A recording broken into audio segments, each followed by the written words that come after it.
A millionaire invites his fiancée to dinner. Unexpectedly, he runs into his ex-wife working at the restaurant. She was a waitress and pregnant. The shock of seeing her in such a situation brought back all his feelings. Before you hear this emotional story, make sure to subscribe to the channel. The sun had barely risen when Emily opened her eyes, feeling the weight of the world on her small shoulders. At 12 years old, she already carried responsibilities that many adults couldn't bear. The room was silent, except for the soft snoring of the twins, Michael and Sophie, her newborn siblings. Emily observed them for a moment, their angelic faces contrasting with the harsh reality that surrounded them. Careful not to wake them, she got up from the makeshift bed on the floor. The tiny, dilapidated apartment they called home was a constant reminder of how drastically their lives had changed in recent months. The peeling walls and musty smells seemed to suffocate any hope that remained. Emily walked silently to the kitchen, her bare feet skillfully avoiding the creaking floorboards. She opened the refrigerator, even knowing what she would find. Empty shelves except for an almost expired carton of milk and some leftovers that would barely make a meal. Her stomach growled, reminding her that she hadn't eaten properly in days. As she prepared the bottles for the twins with the little milk that remained, Emily couldn't help but think of her mother. Tears threatened to fall, but she held them back. She couldn't afford to cry now. The babies needed her to be strong. The loss of her mother just 3 months ago had been the trigger for the collapse of their lives. Her father, already prone to drinking, had completely sunk into alcohol after the tragedy. From the family provider, he had transformed into a bitter and violent man, spending what little money they had on drinks and gambling. A noise coming from the room next door made Emily freeze. Her heart raced when she heard her father's heavy, stumbling footsteps. She knew what was coming next. It was a painful routine that repeated almost every morning. The door opened with a bang, and Carl, her father, appeared. His eyes were red and swollen, the foul breath of alcohol filling the air. He looked at Emily, with a mixture of contempt and anger. "Where's the money?" he growled, his voice hoarse and threatening. Emily swallowed hard, trying to stay calm. "There's no money, Dad. We spent the last on diapers for the twins yesterday." Carl's expression contorted in fury. He lunged forward, grabbing Emily by the arm hard enough to leave marks. "You liar! You're hiding it from me!" Emily struggled to break free, fear growing in her chest. "Please, Dad, I swear I don't have anything. Please, you're hurting." Before she could finish, Carl pushed her hard. Emily fell, hitting her head on the corner of the table. Pain exploded in her temple, and for a moment everything went blurry. The twins' cries filled the apartment, awakened by the commotion. Carl cursed loudly, covering his ears. "Shut those damn babies up." Emily got up stumbling, positioning herself between her father and the room where the twins were. "I'll take care of them, Dad. Please, go rest." For a moment it seemed Carl would attack her again, but then he simply grunted, grabbed his tattered jacket and left, slamming the door behind him. Emily ran to the twins, picking them up and trying to calm them. As she rocked them, a decision began to form in her mind. They couldn't continue like this. The situation was getting worse every day, and she feared what might happen if they stayed. With tears in her eyes but with newfound determination, Emily began to plan. They needed to run away. It was risky, she knew, but staying seemed even more dangerous. As she fed the twins with the bottles she had prepared, her mind raced, thinking about how they could escape and where they would go. The rest of the morning passed in a blur of frantic and silent activity. Emily packed what little they had, some clothes, diapers, the remaining powdered milk, and the few savings she had managed to hide from her father. Everything fit into a single old backpack. When afternoon came, Emily looked out the window, observing the busy street below. The world out there seemed vast and scary, but it also offered the promise of a new beginning. She took a deep breath, trying to gather all the courage she possessed. "Come on, Michael and Sophie," she whispered to the twins who looked at her with their big, innocent eyes. "Let's find a better place for us." With the babies secure in an improvised stroller and the backpack on her back, Emily opened the apartment door. She hesitated for a moment, looking back one last time. This place, despite everything, was the only home she knew, But she knew that a true home wasn't a place, but the people she loved. And now, her home was Michael and Sophie. With one last sigh, Emily closed the door behind her. The dark hallway of the building seemed endless, but each step took her away from danger and she hoped towards a better future. Carefully descending the stairs, Emily tried not to think too much about what she was leaving behind or the challenges they would certainly face. She focused only on the next step, the next breath, the next moment. Upon reaching the street, the noise and movement of the city hit her like a wave. Cars honking, people talking, the distant sound of a siren. Everything seemed amplified. Emily felt small and vulnerable, but also strangely free. "Where do we go?" she muttered to herself, looking both ways down the street. She didn't have a concrete plan, just the certainty that they needed to get as far away as possible. Deciding on a direction, Emily began to walk. Each step took her further from the apartment, from her father, from the life she knew. But it also took her toward the unknown, toward an uncertain future, but one full of possibilities. The city streets stretched out before her, a labyrinth of concrete and hope. Emily knew that the challenges they would face would be enormous. 3 children alone in the big city with no money, no certain destination. But looking at Michael and Sophie asleep in the stroller, she felt a wave of determination. "We'll be okay," she promised quietly, more to herself than to the twins. "I'll take care of you no matter what happens." The sun was starting to set when Emily realized they had been walking for hours. The familiar streets of her neighborhood had long since been left behind, replaced by unknown avenues and imposing buildings that seemed to touch the sky. Michael and Sophie slept peacefully in the improvised stroller, oblivious to the uncertain journey they were undertaking. Emily felt her arms aching from pushing the stroller and her legs tired from the long walk. Her stomach growled, reminding her that she hadn't eaten since morning, but the determination in her eyes didn't waver. Each step was a step away from danger, away from her father's violent hands and the apartment that had long ceased to be a home. The city lights began to come on, painting the streets with an artificial glow that both fascinated and frightened Emily. She had never been alone on the street at night, much less with 2 babies in her care. The reality of her situation began to weigh on her young shoulders. "Where do we go now?" she muttered to herself, observing the people around her. Hurried executives returning home, couples holding hands, groups of friends laughing loudly. Everyone seemed to have a place to go, a certain destination. Everyone except her. It was then that Emily spotted a park across the street. It was a green oasis amid the city's concrete, with leafy trees and wooden benches that looked inviting. She decided it would be a good place to rest and rethink her next steps. Carefully, she crossed the busy street, keeping her eyes alert to cars and protecting the stroller with her body. Upon reaching the park, she immediately felt calmer. The noise of the city seemed to diminish there, muffled by the trees and the soft sound of a nearby fountain. Emily found a bench partially hidden by bushes and decided it would be a good place to spend the night. It wasn't ideal, she knew, but it was the best she could do at the moment. Carefully, she settled Michael and Sophie, still asleep, on the bench, using the backpack as an improvised pillow. Sitting next to her siblings, Emily finally allowed herself to relax a little. The tears she had held back all day began to flow.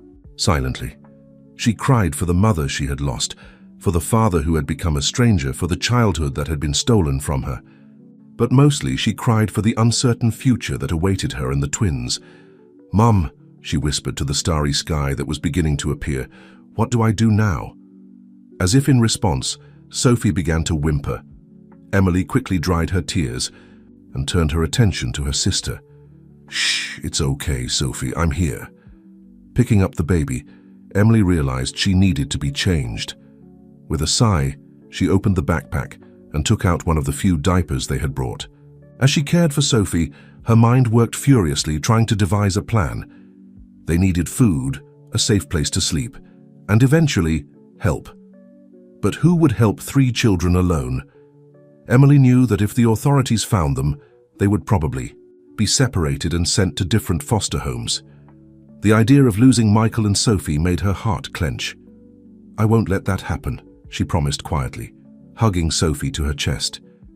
We'll stay together no matter what. The night wore on and the park became increasingly empty. Emily fought against sleep, determined to stay alert to protect her siblings. Every sound made her jump, imagining her father or police coming after them. It was then that she heard footsteps approaching. Her heart raced and she instinctively bent over the twins, trying to hide them with her body. The footsteps got closer, and Emily held her breath. "Hello?" a gentle voice called out. "Is anyone there?" Emily hesitated, torn between fear and hope that it might be someone willing to help. Slowly she raised her head. A middle-aged woman was standing a few feet away, holding a shopping bag. Her eyes widened when she saw Emily and the babies. "Oh my God, are you okay?" the woman asked, taking a step forward. Emily didn't respond immediately, still unsure about trusting this stranger. The woman seemed to understand her hesitation. "My name is Sarah," she said softly. "I work at the homeless shelter nearby. Do you need help?" The words shelter and help made Emily falter. Part of her wanted to trust, to accept the offer of assistance. But the fear of being separated still dominated her. "We're fine," Emily finally replied, her trembling voice betraying her insecurity. "We're just resting for a bit." Sarah looked at her with a mixture of concern and understanding. "I see, but it's not safe to stay here at night, especially with babies. The shelter has family rooms. You could spend the night there, have a hot meal." The mention of food made Emily's stomach audibly growl. Sarah smiled gently. "Look, you don't have to decide now. How about coming with me just to eat? Something? No commitment. If you want to leave afterwards, that's fine." Emily bit her lip, considering the offer. Her protective instinct screamed not to trust anyone, to run away. But the reality of their situation, hunger, fatigue, the cold that was starting to set in, spoke louder. After a long moment, Emily slowly nodded. "Okay, just to eat." Sarah's smile widened. "Great, the shelter is just 2 blocks from here. Can I help with the stroller?" Reluctantly, Emily allowed Sarah to hold one side of the stroller as they walked. The journey was made in silence, Emily constantly looking around, ready to flee at the slightest sign of danger. When they arrived at the shelter, Emily was surprised.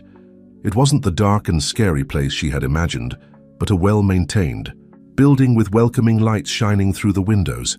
"Welcome," Sarah said, opening the door. "Let's go in and get something for you to eat." Emily hesitated on the threshold, fear fighting against need. She looked at Michael and Sophie, still asleep, and then at Sarah, who waited patiently. With a deep sigh, Emily took a step forward, entering the shelter. She didn't know what the future held, but for now, the promise of a hot meal and a roof over their heads was all she could ask for. As she followed Sarah down the lit hallway, Emily felt a glimmer of hope. Maybe, just maybe, things could get better. Maybe this was the first step towards a better life for her and her siblings. The smell of home-cooked food filled the air, making Emily's stomach growl again. Sarah led her to a cozy room, where other families were seated at tables, sharing meals and quiet conversations. "I'll get something for you to eat," Sarah said with a gentle smile. "Why don't you settle over there?" She pointed to an empty table, in the corner. Emily nodded, still cautious but grateful for the kindness. Carefully, she maneuvered the stroller to the indicated table, checking on the twins once more. Michael was starting to stir, probably sensing the smell of food. As she waited, Emily observed the other people in the dining room. There were entire families, single mothers with children, and even some elderly individuals. Everyone looked tired. But there was an air of relief on their faces, as if this place represented a safe harbor in the midst of a storm. Sarah returned with a tray loaded with food, a steaming plate of pasta with sauce, fresh bread, and even a small salad. There were also 2 prepared bottles for the twins. "Here you go," she said, placing the tray on the table. "Eat as much as you want. There's more if you need it." Emily felt tears forming in her eyes, moved by the first genuine display of kindness she had experienced in months. "Thank you," she whispered, her voice choked with emotion. Sarah smiled, gently placing a hand on Emily's shoulder. "You don't need to thank me, dear. That's what we're here for. She paused as if carefully considering her next words. "When you're done eating, we can talk about how we can help you and your little siblings, okay? No pressure, just a conversation." Emily nodded, still unable to speak. Sarah gave one last encouraging smile before moving away to help other newcomers. Alone at the table, Emily looked at the food in front of her, then at Michael and Sophie, who were now both awake and restless. With a deep sigh, she picked up Michael, offering him the bottle. As she fed the twins, Emily allowed herself, for the first time since leaving home, to relax a little. The warmth of the shelter, the smell of food, and Sarah's kindness had created a temporary bubble of safety. She knew there was still a long road ahead, that this meal and this moment of peace were just the beginning. But for the first time in a long time, Emily felt a spark of hope.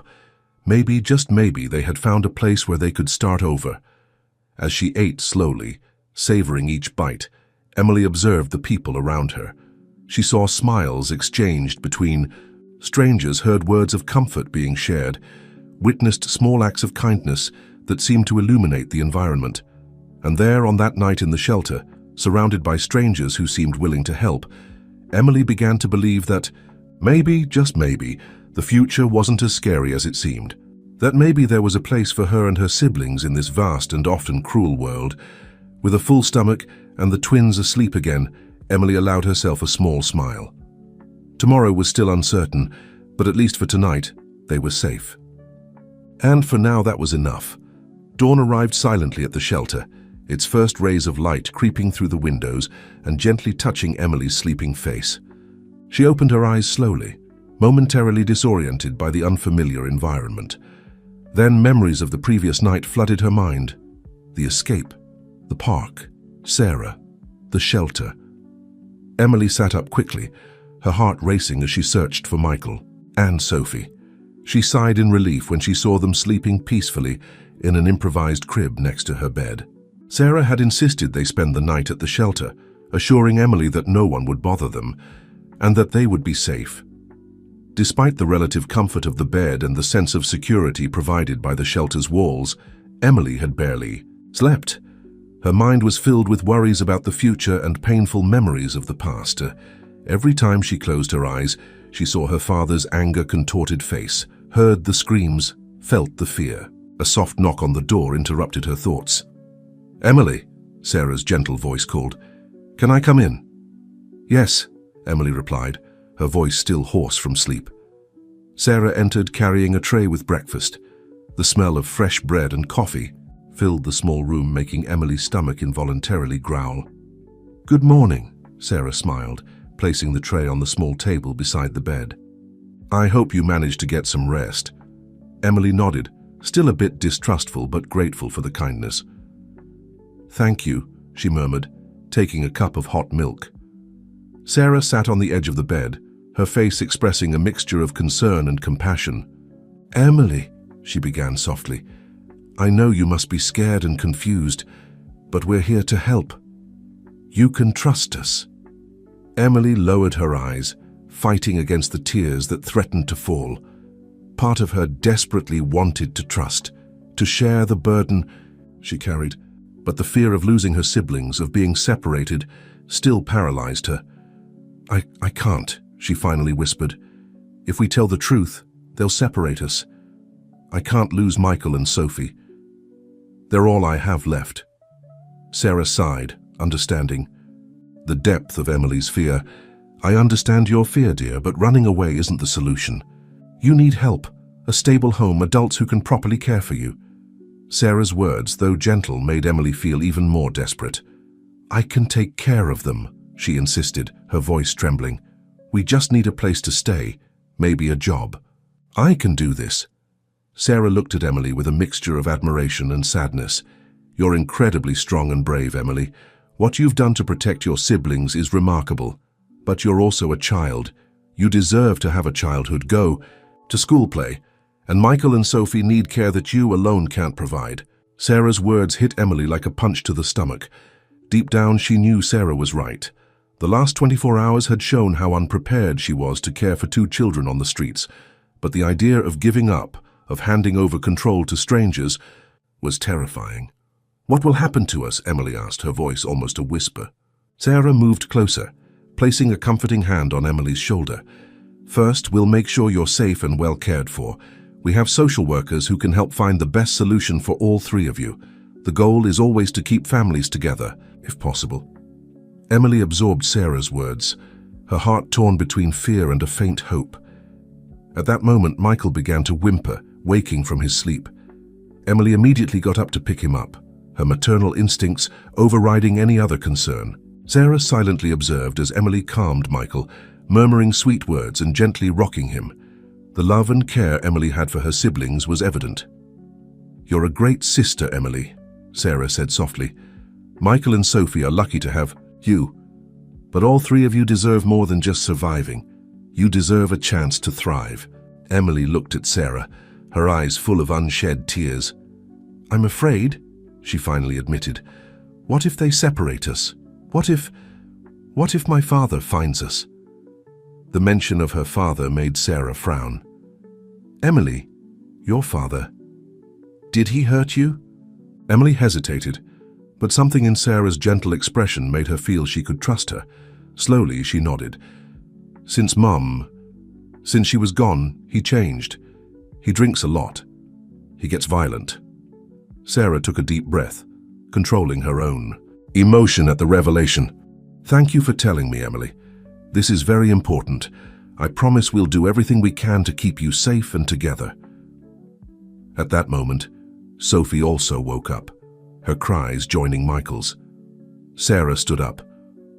"I'll go get the bottles for them. Why don't we have breakfast together and talk more? No pressure, just to better understand how we can help." Emily nodded, grateful for Sarah's kindness and patience. As the woman left the room, Emily looked at the twins, her heart overflowing with love and concern. "It's going to be okay," she whispered, more to herself than to the babies. "We'll stay together, I promise." The rest of the morning passed in a blur of conversations, tears, and surprisingly, even some moments of laughter. Sarah introduced Emily to Dr. Richard, a kind social worker who asked questions about her family situation, always careful not to push too hard. As Emily shared more details about her life, the loss of her mother, her father's alcoholism, the months of neglect and abuse, she felt as if a huge weight was being lifted from her shoulders. For the first time in a long time, she wasn't alone with her secrets and fears. "Emily," Dr. Richard said gently after hearing her story, "you've shown incredible courage, but now it's time to let adults help. We'll do everything we can to keep you and your siblings together and safe." The promise of help, of safety, was almost too much for Emily to absorb. Part of her still wanted to run, to protect the twins from the world. But another part, a part that grew with each moment spent in the shelter, longed to be a child again, to have someone taking care of her too. As the day progressed, Emily observed the other children in the shelter. Some were playing, others reading or drawing. All seemed to have found a moment of peace amid their own storms.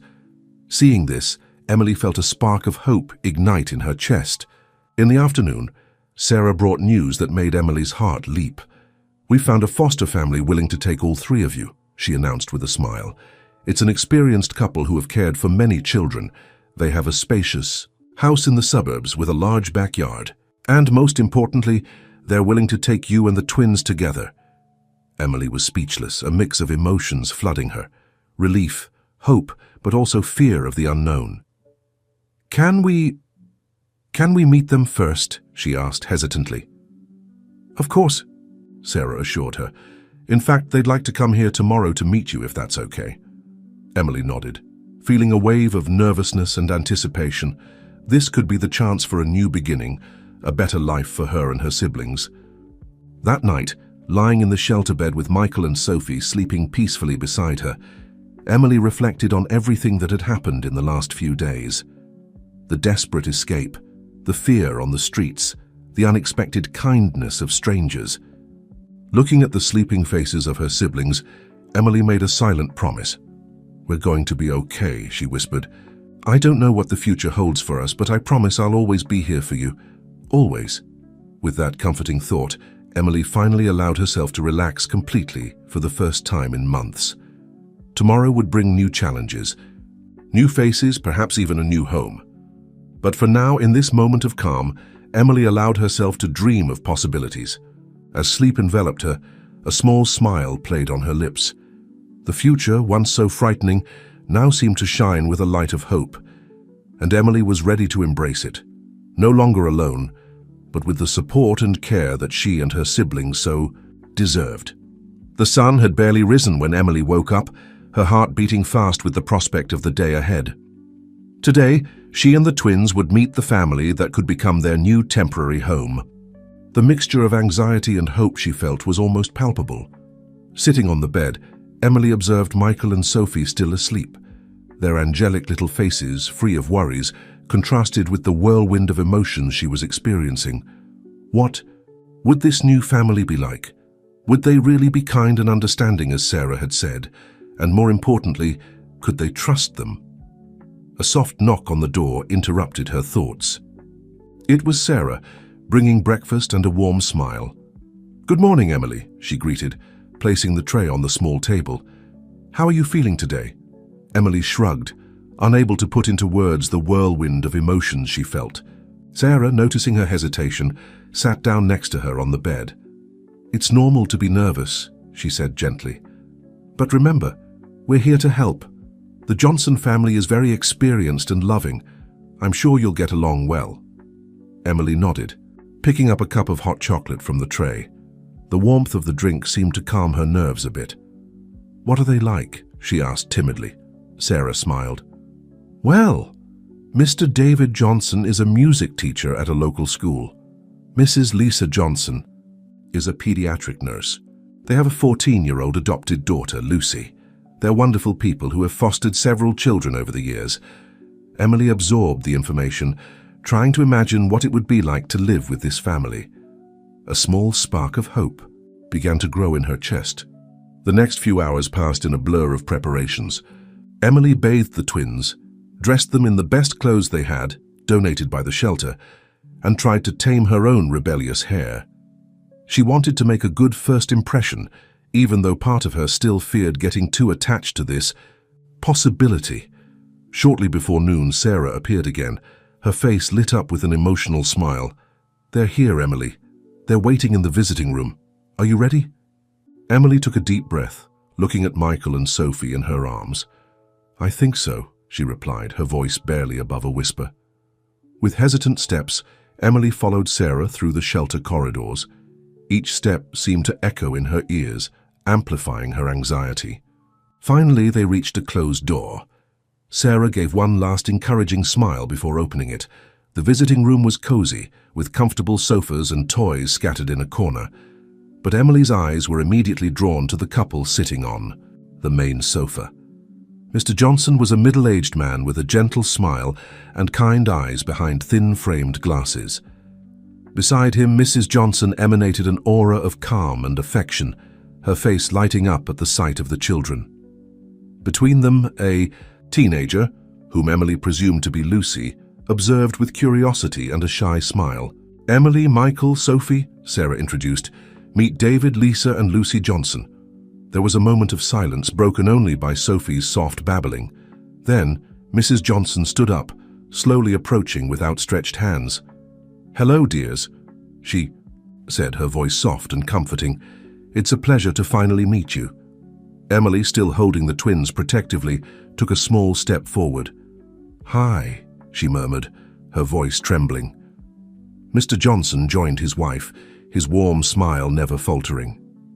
"We know you must be scared, Emily," he said gently, "but we want you to know that we're here to help. Not to replace your family, but to offer a safe home for as long as you need."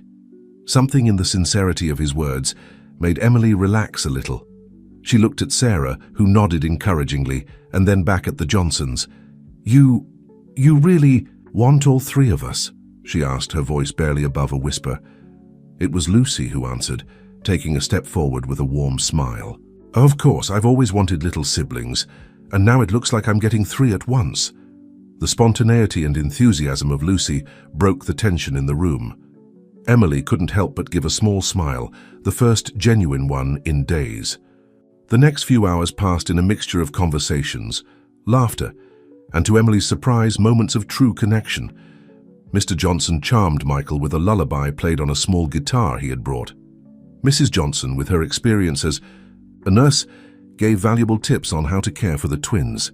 And Lucy, excited about the prospect of having siblings, couldn't stop talking about all the places she wanted to show Emily. As the day progressed, Emily felt the walls she had built around her heart begin to crumble. She watched, amazed, as the Johnsons interacted not only with the twins, but also with her. For the first time in months, she allowed herself to feel like a child again, not carrying the weight of the world on her shoulders. When it was time for the Johnsons to leave, Emily felt a pang of sadness. Part of her wanted to go with them immediately, to escape to this new world of possibilities they represented. "We'll be back tomorrow," Mrs. Johnson promised, gently hugging Emily. "And if everything goes well with the paperwork, you can come home with us in a few days."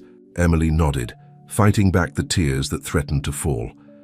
"Thank you," she whispered, her voice choked with emotion. After the Johnsons left, Emily sat in the visiting room with Sarah, the sleeping twins in her lap. "So," Sarah asked softly, "what did you think?" Emily was silent for a moment, processing everything that had happened. "They seem good," she finally answered. "Kind, like a real family." Sarah smiled, placing a comforting hand on Emily's shoulder. "They are, dear. And remember, this isn't the end of your journey, it's just a new chapter. The Johnsons are here to help, to give you a safe home while we work to resolve your permanent situation." Emily nodded, feeling a mixture of hope and apprehension. "And if my father finds us?" Sarah's expression turned serious. "Don't worry about that now, Emily. We're taking all necessary precautions.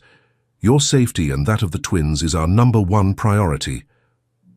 That night, lying in the shelter bed, Emily reflected on the day. The images of the Johnsons' warm smiles, the sound of Mr. Johnson's music, Lucy's excitement, all mixed in her mind, creating a tapestry of hope. Looking at Michael and Sophie, sleeping peacefully beside her, Emily felt a wave of determination. Maybe, just maybe, this was the beginning of something good. A chance to have a normal childhood, to see her siblings grow up in an environment of love and safety. "We're going to be okay," she whispered to the twins, a promise to them as much as to herself. "I think we've finally found people who really care." With that comforting thought, Emily closed her eyes, allowing herself to dream of a brighter future. Tomorrow would bring new challenges, no doubt, but for the first time in a long time she felt truly hopeful. And so, lulled by the soft sound of the twins' breathing and the warmth of hope in her heart, Emily fell asleep, dreaming of better days to come. The day dawned with a promise of change. Emily woke up early, her heart pounding with a mixture of anxiety and expectation. Today was the day she and the twins would go to the Johnsons' home. After days of preparations, conversations with social workers and supervised visits, the time had finally come to take this big step. As she packed the small backpack with the few belongings they had, Emily couldn't help but feel a pang of fear. The shelter, despite all its limitations, had become a safe haven. The idea of leaving it behind, of venturing into the unknown once again, was scary. Sarah entered the room, her face lit up with an encouraging smile. "Ready for the big day, Emily?" Emily shrugged, unable to express in words the whirlwind of emotions she felt. Sarah, understanding as always, sat down beside her on the bed. "It's normal to be nervous," she said softly, "but remember, this is a wonderful opportunity for you and the twins. The Johnsons are incredible people, and they're eager to welcome you." Emily nodded, picking up Sophie while Sarah helped with Michael. "And if it doesn't work out?" she asked, her voice barely above a whisper. Sarah placed a comforting hand on Emily's shoulder. "Then we'll be here to help. This isn't the end of the journey, Emily. It's just a new chapter, and we'll be following closely, ensuring that you're safe and happy." Sarah's words brought some comfort, but the nervousness persisted. As they walked through the shelter corridors towards the exit, Emily felt as if she were leaving behind more than just a place. She was leaving behind a part of her life, embarking on something completely new and unknown. At the shelter entrance, the Johnsons waited with warm smiles. Mr. Johnson immediately offered to carry the backpack, while Mrs. Johnson approached to help with the twins. Lucy, excited as always, couldn't stop talking about all the plans she had for when they got home. "We have a room all prepared for you," she said, her eyes shining with excitement. "Mom even painted the walls a light blue like the sky." Emily tried to smile, but the lump in her throat made it difficult to respond. She cast one last look at the shelter, at Sarah waving from the door, before getting into the Johnsons' car. The trip to the Johnsons' house was a mixture of contemplative silence and soft conversations. Mr. Johnson occasionally pointed out interesting places through the window, while Mrs. Johnson maintained a calm conversation, clearly trying to make Emily feel at ease. When they finally arrived, Emily was impressed. The Johnsons' house was spacious and welcoming, with a large front garden full of colorful flowers. Lucy practically jumped out of the car, eager to show everything to Emily. "Come on, come see your room," she exclaimed, gently taking Emily's hand and pulling her along. The room was more beautiful than Emily could have imagined. The walls were indeed a soft blue, decorated with cloud and bird stickers. There was a comfortable bed for her and 2 new cribs for the twins. In one corner, a bookshelf full of books and toys waited to be explored. "Do you like it?" Mrs. Johnson asked softly, entering the room with Michael in her arms. Emily nodded, speechless. It was more than she had ever had, more than she had ever dreamed of having. The reality of the situation began to sink in, bringing with it a wave of emotions that she struggled to contain.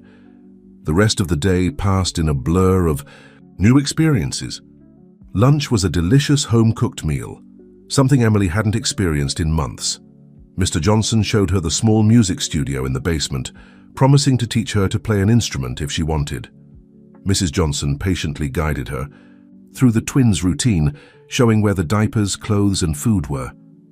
At night, after a quiet dinner and a relaxing bath, Emily found herself lying in her new bed, the twins sleeping peacefully in the cribs beside her. The silence of the house was different from the shelter, deeper, more personal. She could hear the soft clinking of dishes being washed in the kitchen, the distant sound of a television somewhere in the house. It was in this moment, alone with her thoughts, that the emotions finally overflowed.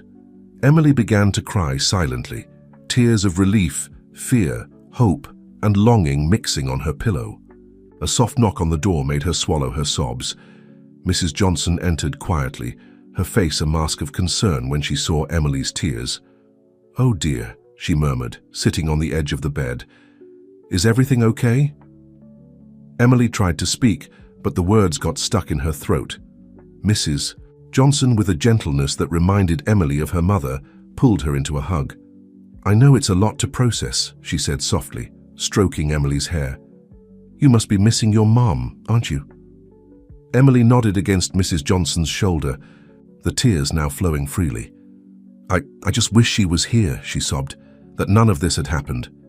Mrs. Johnson hugged her tighter. "I know, dear, I know. Your mum would be so proud of you, Emily. You're so strong, so brave. And although we can't replace your mum, we want you to know that you're safe here, that you can be just a child again." Mrs. Johnson's words touched something deep in Emily.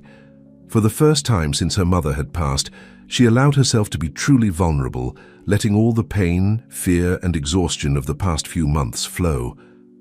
They stayed like this for a long time, Mrs. Johnson holding Emily as she cried, murmuring words of comfort and stroking her hair. Gradually, Emily's sobs subsided, replaced by a sense of peace she hadn't felt in a long time. "Better?" Mrs. Johnson asked softly, pulling back a little to look into Emily's eyes. Emily nodded, wiping away the last tears. "I'm sorry for—" "Shh," Mrs. Johnson gently interrupted her. "There's nothing to apologize for. It's perfectly normal to feel this way. We're here for you, Emily, for whatever you need." At that moment, as if sensing the emotion in the air, Sophie began to whimper in her crib. Emily made a move to get up, but Mrs. Johnson stopped her with a smile. "Let me handle this tonight," she said. "You rest. Tomorrow is a new day, a new beginning." Emily watched with a mixture of gratitude and admiration as Mrs. Johnson skillfully calmed Sophie, changed her diaper, and put her back to sleep. There was a naturalness to her movements, a gentleness that made Emily feel safe. When Sophie was back asleep, Mrs. Johnson turned to Emily with a warm smile. "Try to get some sleep, dear, and remember, we're just down the hall if you need anything." Emily nodded, feeling fatigue finally settle over her. "Thank you," she murmured, her voice heavy with sincerity. Mrs. Johnson smiled, leaning down to give Emily a soft kiss on the forehead. "Good night, dear. Sleep well." As the door closed softly behind Mrs. Johnson, Emily snuggled under the covers. The room, which had seemed strange and intimidating not long ago, now emanated a sense of comfort and safety.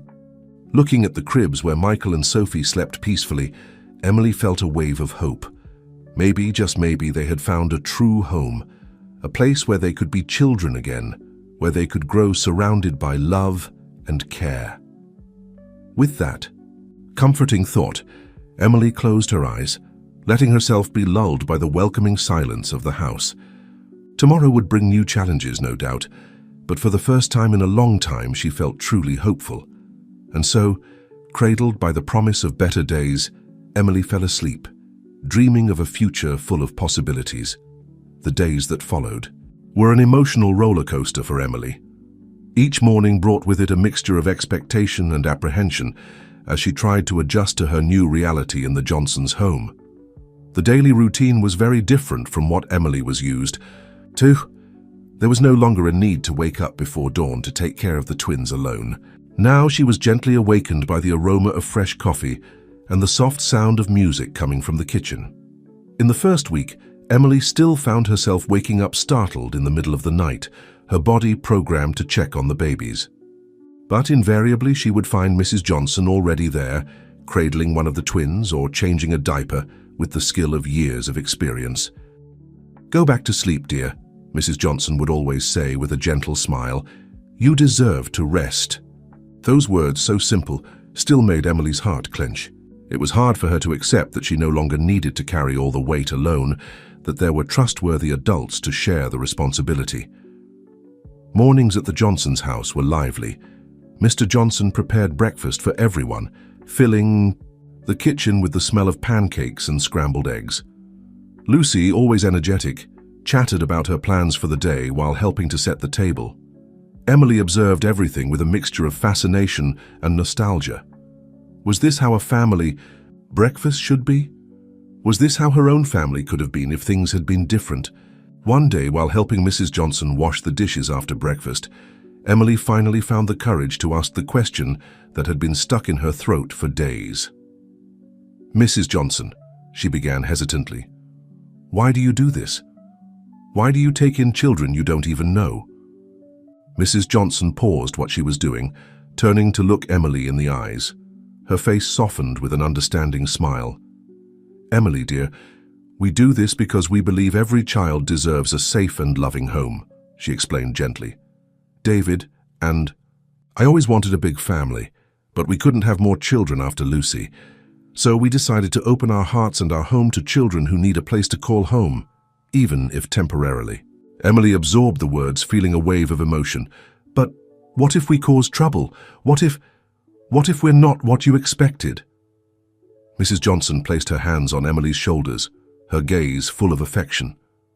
"Emily, you and your siblings are exactly what we expected. Brave, strong children full of love to give. There's nothing you could do that would make us give up on you, understand?" Mrs. Johnson's words hit Emily like a warm embrace, making her eyes fill with tears. She nodded, unable to speak, and let herself be enveloped in a comforting hug. As the days passed, Emily began to feel more at ease in the Johnsons' home. She discovered that Mr. Johnson had a special talent for making Michael laugh, and that Mrs. Johnson knew exactly how to soothe Sophie during her nighttime colic. Lucy became a constant companion, always eager to include Emily in her activities. They spent hours in the backyard, playing with the twins or just talking under the shade of the big tree in the center of the garden. It was during one of these sunny afternoons that Lucy asked a question that caught Emily by surprise. "Emily," she began absent-mindedly playing with a fallen leaf, "what was it like before? You know, with your real family?" Emily felt her heart skip a beat. She hadn't talked much about her past since arriving at the Johnsons. Part of her wanted to avoid the subject, to pretend that her life had always been like this. But looking at Lucy's curious and caring face, Emily felt a sudden urge to share. "It was different," she said softly, her eyes fixed on Michael and Sophie playing nearby. "When Mom was alive, things were good. She was kind and loving, always singing to us, but after she got sick..." Emily's voice trailed off, the memories flooding back. Lucy scooted closer, placing a comforting hand on her arm. "You don't have to talk about it if you don't want to," Lucy said gently. Emily shook her head. "No, it's okay. I think I need to talk about it." She took a deep breath before continuing. "After Mom died, Dad changed. He started drinking a lot. He'd get angry easily, sometimes violent. There were days when we didn't have enough to eat because he'd spent all the money on alcohol." Lucy listened in silence, her eyes wide with sympathy and a hint of shock. "I tried to take care of Michael and Sophie the best I could," Emily continued, her voice barely above a whisper. "But it got harder and harder. That's when I decided we had to leave." "You're so brave," Lucy said, her voice filled with admiration. "I don't know if I could have done what you did." Emily gave a small, sad smile. "I didn't feel brave. I was terrified, but I knew I had to protect them." They sat in silence for a moment, the weight of Emily's story hanging in the air. Then Lucy did something unexpected. She leaned over and gave Emily a tight hug. "I'm glad you're here now," Lucy said, her voice muffled against Emily's shoulder. "You're safe here and you're not alone anymore." Emily felt tears prick her eyes, but for once they weren't tears of sadness or fear. They were tears of relief, of gratitude for this unexpected friendship and the sense of belonging she was slowly beginning to feel. As they pulled apart, Lucy's face lit up with an idea. "Hey, want to learn how to make friendship bracelets? I can teach you." The sudden change of topic made Emily laugh, a genuine, carefree laugh that surprised even herself. "Sure," she said, feeling lighter than she had in months. "I'd love that." As they gathered supplies and Lucy began explaining the intricate process of weaving the colorful threads, Emily felt a warmth spread through her chest. This moment, so simple and ordinary, felt like a gift. A glimpse of the normal, happy childhood she had thought was lost to her forever. Later that evening, as Emily helped Mrs. Johnson prepare dinner, she found herself humming softly, a habit she had picked up from her mother and lost in the chaos of the past year. Mrs. Johnson noticed, smiling warmly but not commenting, allowing Emily this small, precious moment of rediscovered joy. That night, as Emily lay in bed, her new friendship bracelet on her wrist and the sound of the Johnsons' quiet conversation drifting up from downstairs, she realized something. The road ahead was still long and uncertain, but for the first time since losing her mother, Emily felt like she might have found not just a safe place to stay, but a real home. With that comforting thought, she drifted off to sleep, the ghost of a smile on her lips, dreaming of colorful threads weaving together to form something beautiful and unbreakable. The weeks turned into months, and fall gave way to winter. The Johnson's house, once a strange and intimidating place for Emily, was now truly a home. The walls that once seemed cold and impersonal were now decorated with the twins' drawings, family photos, and even some sheet music that Emily had started composing in her guitar lessons with Mr. Johnson. It was a cold and cloudy Saturday afternoon. Emily was sitting on the living room couch, wrapped in a warm blanket, studying for a history test. Michael and Sophie were playing on the rug nearby, under the watchful eye of Mrs. Johnson, who was quietly knitting in an armchair. The sound of the doorbell broke the peace of the afternoon. Emily looked up from her book, curious. They weren't expecting visitors. "I'll get it," Lucy shouted, running down the stairs. Emily turned her attention back to her book, but something in Lucy's tone of voice made her look towards the door again. "Dad, there's someone here asking for Emily," Lucy called, her voice trembling slightly. Mr. Johnson emerged from his study, a worried frown on his forehead. He exchanged a significant look with Mrs. Johnson before heading to the door. Emily felt her heart race. Who could be looking for her? An icy fear began to spread through her body when she heard a familiar voice coming from the entrance. "Where's my daughter? I know she's here." It was her father's voice. Panic took over Emily. She stood up abruptly, her eyes wide with fear. Mrs. Johnson, sensing her distress, quickly picked up the twins and gestured for Emily to follow her. "Come, dear. Let's go upstairs," she whispered, guiding Emily towards the stairs. But before they could reach them, her father's voice sounded closer. "Emily, I know you're there. Come out now." Emily froze, trembling from head to toe. Painful memories flooded her mind. Screams, broken bottles, nights of hunger and fear. Mr. Johnson appeared in the hallway, his face a mask of determination.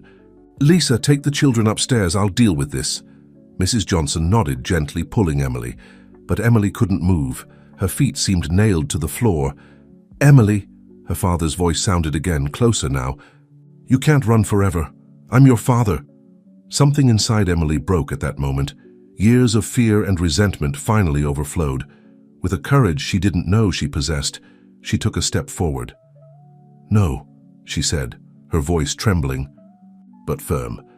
"You lost the right to be my father the moment you chose drink over us." The silence that followed was deafening. Then her father appeared in the living room entrance. Emily felt Mr. Johnson position himself protectively at her side, while Mrs. Johnson hugged the twins tighter. Carl, Emily's father, looked like a shadow of the man she remembered. His eyes were bloodshot, his face marked by sleepless nights and excessive alcohol. But there was something else in his gaze, a mixture of anger and regret. "Emily," he said, his voice hoarse, I came to take you back, to come home." Emily felt tears burn her eyes, but she refused to let them fall. "This is our home now," she replied, surprising herself with the firmness in her voice. "This is where we're safe, where we're loved." Carl took a step forward, making Mr. Johnson position himself even more in front of Emily. "You're my children. I have the right—" "The only right you have," Mr. Johnson interrupted, his voice calm but filled with authority, "is to leave this house now. Emily and the twins are under our legal guardianship. If you want to discuss this, you can talk to our lawyer." For a moment it seemed Carl would lunge forward. Emily felt her entire body tense, ready to protect the twins at any cost. But then, something in Carl's eyes changed. It was as if, for the first time in years, he really saw Emily, not as a helpless child, but as a strong and determined young woman. I'm sorry," he muttered, his voice breaking. "I messed everything up, didn't I?" Emily felt a lump in her throat. Part of her wanted to run to her father, hug him and say everything would be okay. But she knew she couldn't. Not now. Maybe never. "Yes, you did," she answered softly. "But there's still time to fix it. Not for us, but for yourself. Get help. Dad, get sober, maybe one day—" She didn't finish the sentence, but the meaning hung in the air. One day maybe they could rebuild some kind of relationship, but not today. Not while alcohol still had control over him. Carl nodded slowly, tears streaming down his marked face. Without saying anything else, he turned and left. The silence that followed was broken only by Emily's soft sobs. Mrs. Johnson immediately enveloped her in a hug, while Mr. Johnson closed the door and joined them. "You were so brave, dear," Mrs. Johnson murmured, stroking Emily's hair. Lucy, who had observed everything in silence, approached with teary eyes. "Emily, are you okay?" Emily took a deep breath, looking at her family. The Johnsons, the twins, Lucy. She wasn't okay, not completely. The encounter with her father had unearthed emotions she thought she had overcome. But she was safe. She was loved. "I will be," she answered honestly. That night, after a quiet but comforting dinner, Emily found herself in the music studio with Mr. Johnson. Without saying a word, he handed her the guitar.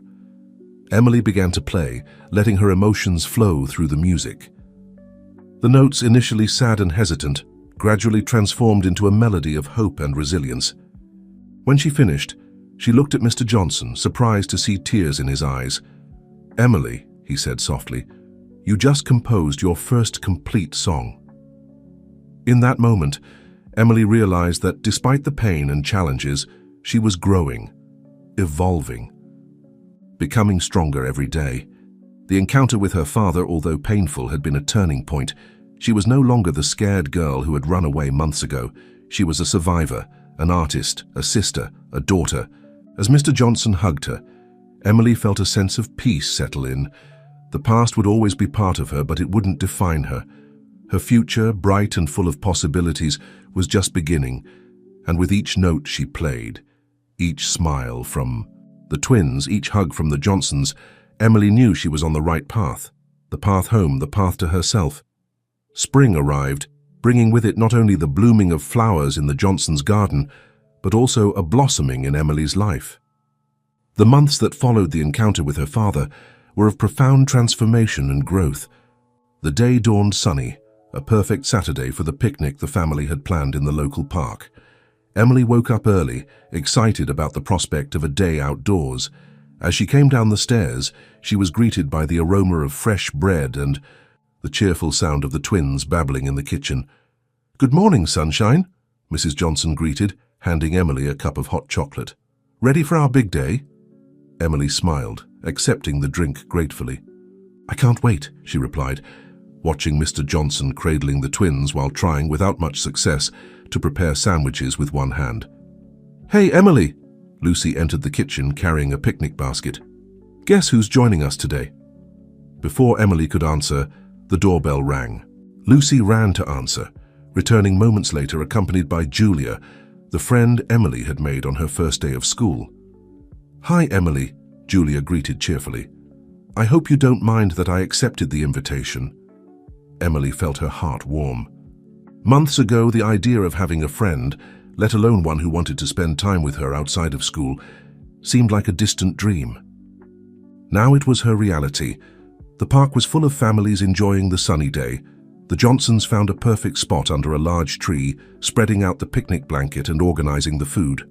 Michael and Sophie, now almost 2 years old, ran around on the grass, their laughter echoing in the air. As she watched the scene, Emily felt a wave of gratitude. A year ago, her life was so different, full of fear, uncertainty, and responsibilities too heavy for her young shoulders. Now, here she was, part of a loving family, with friends, and the freedom to simply be a teenager. "What are you thinking about?" Mr. Johnson asked, sitting down next to Emily. She smiled, picking up a sandwich. "About how everything has changed. About how grateful I am for you all." Mr. Johnson put his arm around Emily's shoulders, giving her an affectionate hug. "We're the ones grateful for you, Emily. You've brought so much joy to our family." After lunch, while the adults rested, Emily, Lucy, and Julia decided to take a walk around the park. The three were walking, chatting, and laughing when Emily spotted something that made her stop abruptly. Not far away, sitting on a bench, was her father. Emily's heart raced, a mixture of conflicting emotions flooding her chest. But looking closer, she noticed something different. Her father looked better, healthier. He was reading a book, something Emily hadn't seen him do in years. "Emily, is everything okay?" Julia asked, noticing the sudden change in her friend. Emily took a deep breath, making a decision. "Yes, I need to do something. Can you give me a minute?" Lucy, realizing what was happening, nodded understandingly. "We'll be right here if you need us." With hesitant steps, Emily approached the bench. Her father looked up from his book, surprise evident on his face. "Emily," he said softly, as if he could hardly believe what he was seeing. "Hi, Dad," Emily replied, her voice trembling slightly. There was a moment of tense silence, years of hurt and regret hanging between them. Then her father spoke. I've been sober for 6 months, he said, his voice heavy with emotion. "I'm in treatment, attending meetings. I wanted to look for you, but I didn't know if I had that right." Emily felt tears forming in her eyes. "I'm happy for you, Dad," she said honestly. "I'm so sorry, Emily," her father continued, tears streaming down his face. "For everything. I know I can't undo what I did, but I'm trying to be better. For myself. For you all." Emily nodded, unable to speak. Part of her wanted to hug him, to say everything would be all right. But another part, the part that still carried the scars of the past, kept her cautious. "It's a start," she finally said. Maybe Maybe one day we can try to rebuild something, but it takes time." Her father nodded, understanding. "I understand. And I'll wait as long as necessary. I just want you to know that I'm proud of you, Emily. You're stronger than I ever was." With a heavy heart but somehow lighter, Emily said goodbye and returned to where Lucy and Julia were waiting. The friends hugged her silently, offering comfort without words. Back at the picnic, Emily shared the encounter with the Johnsons. Their reaction was one of support and understanding, reaffirming that they would be by her side, regardless of what the future held. Later that night, after a dinner filled with lively conversations and laughter, Emily found herself in the music studio. Her fingers danced over the guitar strings, creating a melody that spoke of pain, hope, and renewal. Mr. Johnson appeared in the doorway, silently observing for a moment before entering. "That's new," he commented, sitting down next to Emily. "Inspired by today's events?" Emily nodded. "It's about growing up, about forgiving but not forgetting, about finding strength in unexpected places." Mr. Johnson smiled, proud. "You know, Emily, when you came here, you were a girl carrying the weight of the world on your shoulders. Now I see a strong, talented, and compassionate young woman. You've grown so much." Emily felt the tears return, but this time they were tears of gratitude and joy. "It's thanks to you all. You gave me a home, a family. You showed me what unconditional love is. And you taught us about resilience, courage, and the power of sibling love," Mr. Johnson replied, hugging her. "We're all stronger together." That night, lying in her bed, Emily reflected on the day. The encounter with her father, though emotionally charged, hadn't shaken her as she feared. Instead, she felt stronger, more secure in who she was and where she belonged. Looking at the crib where Michael and Sophie slept peacefully, Emily made a silent promise. She would be the sister they deserved, the daughter the Johnsons had welcomed with open arms, and the friend Lucy and Julia could rely on. But above all, she would be true to herself, to the girl who faced unimaginable adversities and emerged, stronger, wiser, and full of love. The future was still uncertain in many ways. The relationship with her father was a long and delicate path to be traveled, but Emily was no longer afraid. She had a family, friends, and an inner strength that no one could take away from her. As sleep enveloped her, Emily smiled. The melody she had composed earlier echoed in her mind, a song of hope and possibilities. It was the music of her life, and she could hardly wait to see what notes the future would bring. Summer arrived with all its intensity, bringing with it not only the scorching heat, but also a wave of changes in Emily's life. The school year had ended, and with it came the promise of 2 months of vacation full of possibilities. It was a particularly hot Saturday morning when Emily woke up to the sound of laughter coming from the garden. Looking out the window, she saw Michael and Sophie playing in the small inflatable pool that Mr. Johnson had set up the night before. The scene made her smile. Her siblings, now almost 2.5 years old, were growing up so fast and full of life. Going down the stairs, Emily was greeted by the aroma of freshly made waffles and the sound of soft music coming from the kitchen. Mrs. Johnson was dancing distractedly while preparing breakfast, pausing only to give Emily an affectionate kiss on the cheek. "Good morning, dear. Did you sleep well?" Emily nodded, grabbing a still warm waffle. "Yes, thank you. Where is everyone?" "Lucy left early for a summer camp, remember? And David is in the garden with the children." Mrs. Johnson paused, an enigmatic smile on her lips. "Actually, he was waiting for you to wake up. He has a surprise for you." Intrigued, Emily quickly finished her breakfast and headed to the garden. Mr. Johnson was sitting in a beach chair, closely watching the twins in the pool. "Good morning, Emily," he greeted her cheerfully. "Come sit here, I have something to show you." Emily settled into the chair next to him, curious. Mr. Johnson took an envelope from his shirt and handed it to her. "What is this?" she asked, turning the envelope in her hands. "Open it," he encouraged, his eyes shining with expectation. Carefully, Emily opened the envelope and removed the contents. It was a colorful brochure with the title New York Youth Music Festival stamped on top. "A music festival?"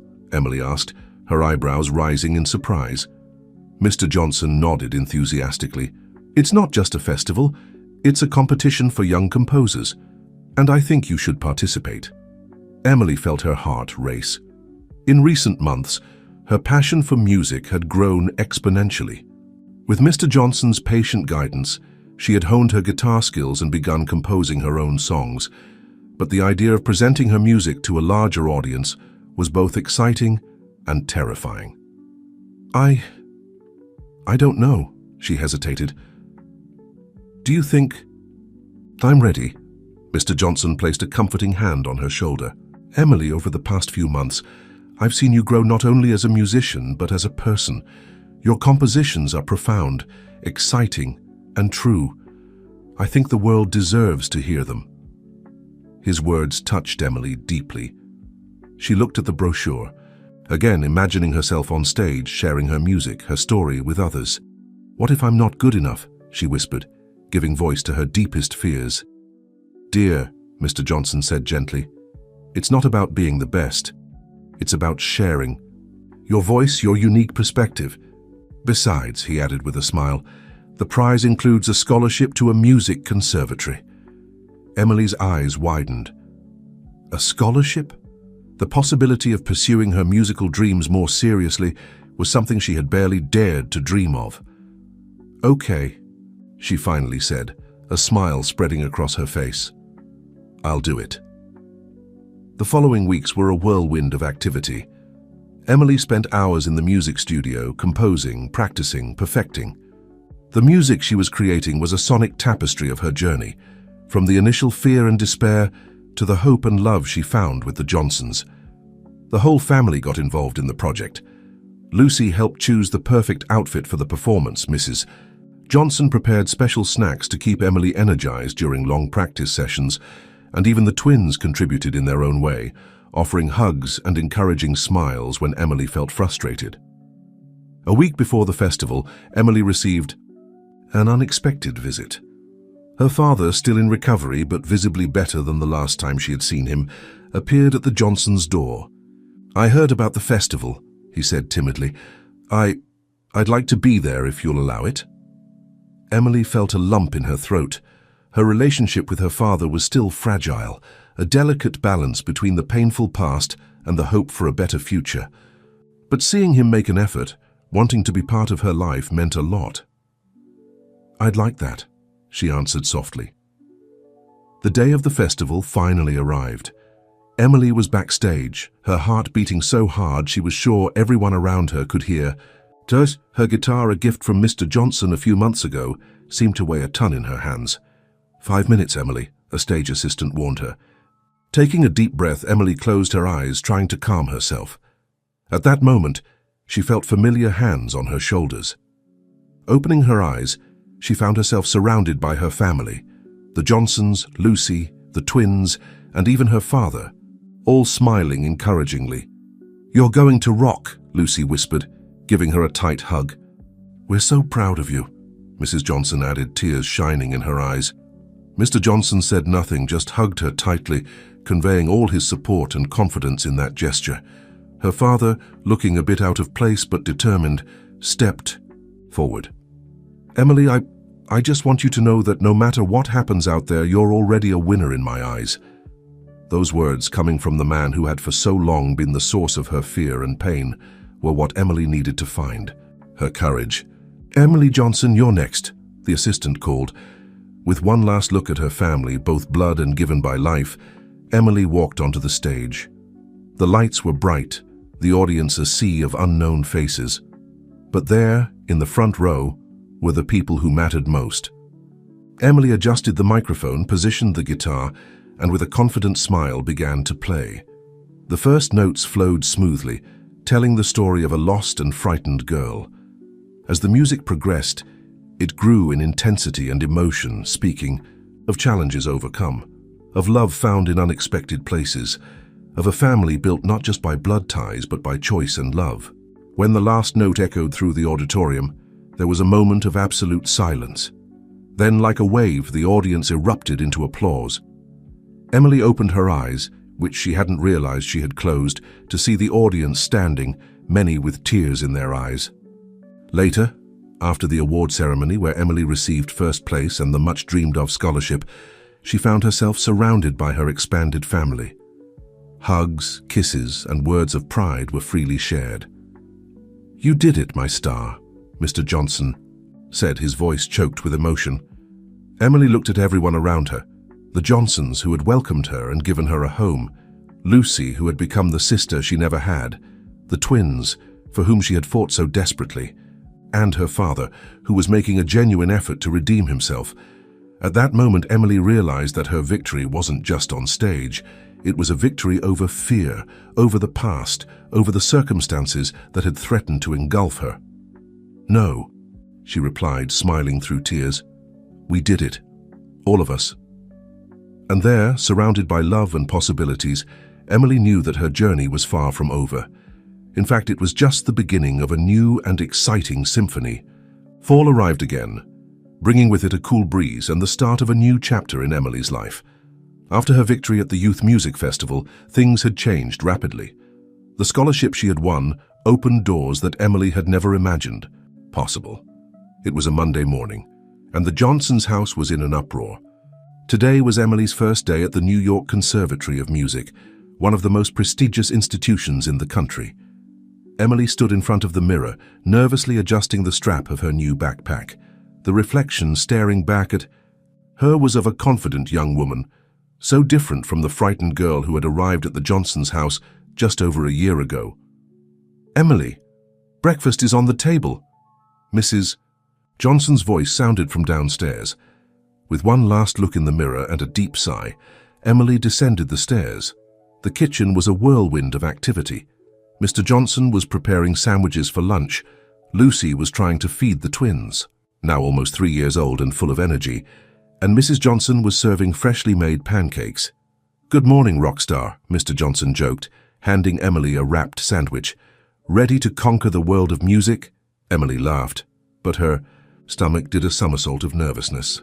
"I think so," she replied, grabbing a pancake. Mrs. Johnson approached, affectionately adjusting the collar of Emily's blouse. "You're going to do wonderfully well, dear. Remember, you earned your place there. You deserve this." The words of encouragement helped calm Emily's nerves, but not completely. This was a whole new world for her, full of possibilities, but also of unknown challenges. After breakfast, as Emily prepared to leave, Michael and Sophie ran up to her, their little faces serious. "Emmy going way?" Michael asked, his big eyes full of concern. Emily's heart melted. Kneeling down to be at the twins' level, she hugged them tightly. "Just for a few hours, little ones. I promise I'll be back to play with you later." Sophie, always the more expressive of the two, gave Emily a wet kiss on the cheek. "Bring music for us?" Emily laughed, wiping away a stubborn tear. "Of course. Princess, I'll bring lots of music for you." With one last hug to the whole family, Emily set off on her new adventure. The conservatory was an imposing building, with its classic architecture and corridors that echoed with melodies from various instruments. Emily felt small and a little lost as she navigated the hallways, looking for her first class. As she turned a corner, she collided with someone dropping her sheet music on the floor. "Oh, sorry," she exclaimed, bending down to collect the papers. "It's okay, it was my fault too," replied a male voice. Emily looked up and found herself face to face with a pair of smiling green eyes.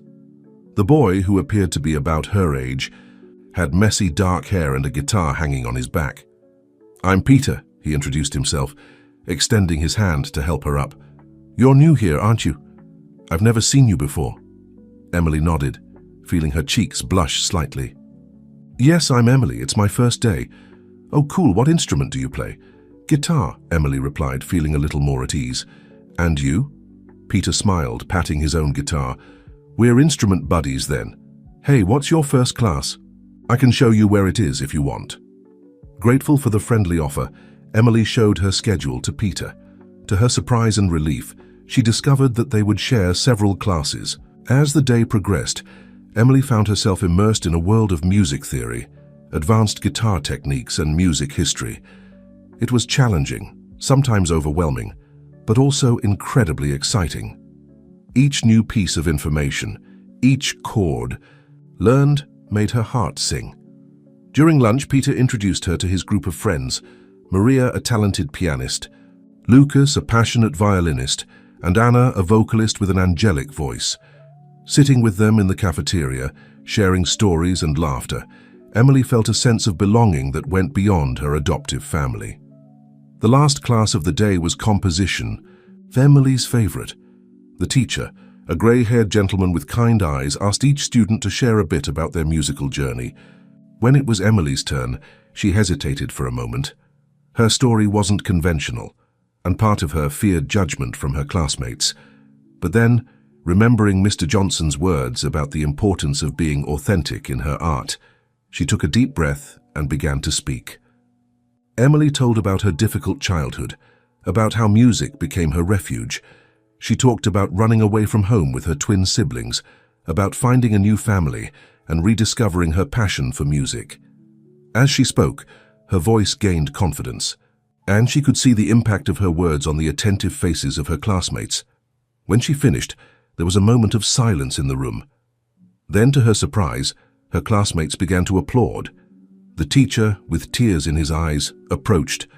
"Emily, my young lady," he said gently, "you have a powerful story to tell, and I'm sure your music will be equally powerful." At the end of the day, exhausted but happy, Emily said goodbye to her new friends and made her way back home. Her head was full of new melodies, techniques, and ideas for compositions. Arriving home, she was greeted by enthusiastic hugs from the twins and anxious questions from the whole family about how her day had been. During dinner, as she shared her experiences, Emily realized something important. The conservatory wasn't just a place to learn music. It was a place where she could continue her journey of self-discovery and healing. Later, in the house's music studio, Emily sat down with her guitar. Her hands danced over the strings, creating a melody that spoke of new beginnings, blossoming friendships, and dreams becoming reality. Mr. Johnson, hearing the music, appeared in the studio doorway. "Sounds like someone had a good day," he commented with a smile. Emily looked at him, her eyes shining with emotion and gratitude. "It was amazing," she said. "And you know what? I think I finally understood what you always say about music being a universal language." Mr. Johnson nodded, proud. "And you, my dear, are just beginning to master that language. I can't wait to see and hear what you'll create next." As the months passed, Emily flourished at the conservatory.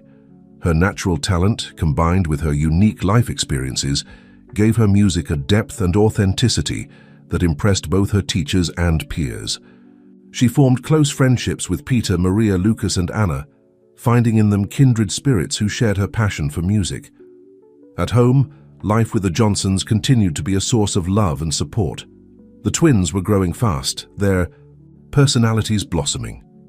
Michael was showing an early interest in music, often trying to strum Emily's guitar, while Sophie was developing a love for dance, twirling around the living room to whatever melody Emily played.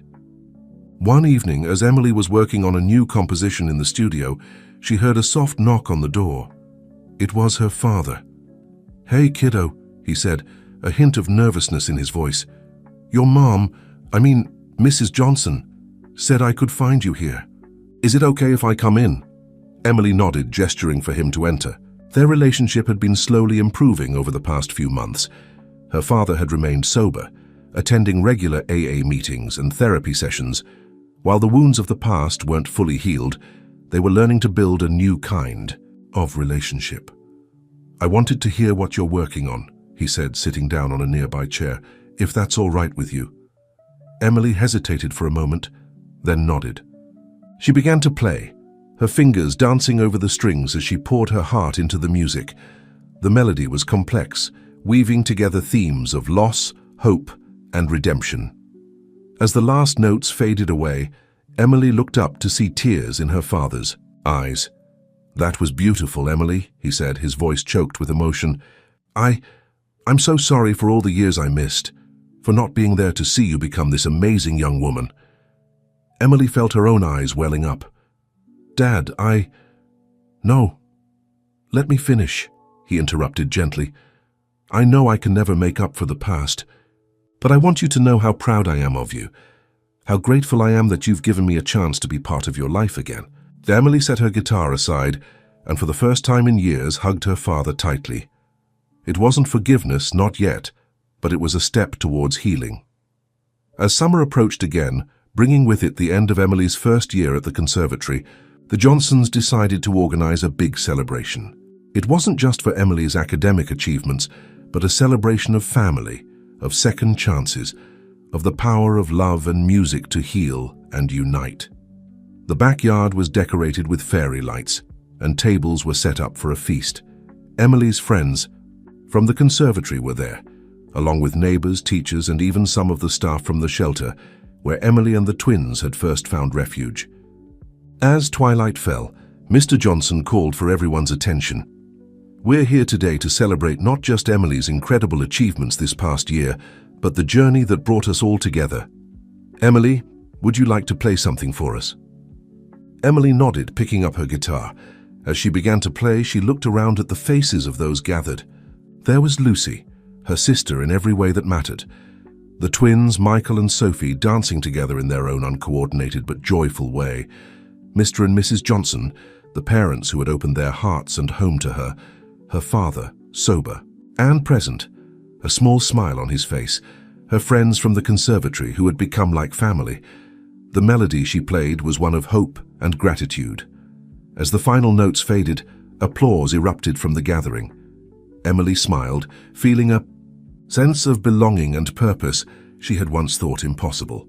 "Thank you all for being here," she said, her voice strong and clear.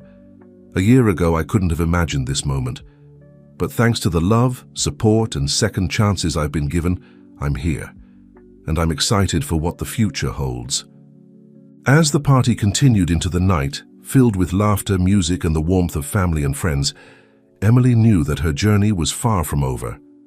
There would be challenges ahead, new heights to reach, and more music to create. But she was ready to face it all, surrounded by the love and support of her chosen family. The story of Emily, Michael, and Sophie, once lost and afraid, had transformed into a symphony of hope, resilience, and the enduring power of love. And as Emily looked up at the star-filled sky, she knew that this was just the beginning of their beautiful melody. If this story touched you, consider supporting us with a donation here on YouTube through the Super Thanks option. What may be little to you means a lot to us, and we will keep creating more stories.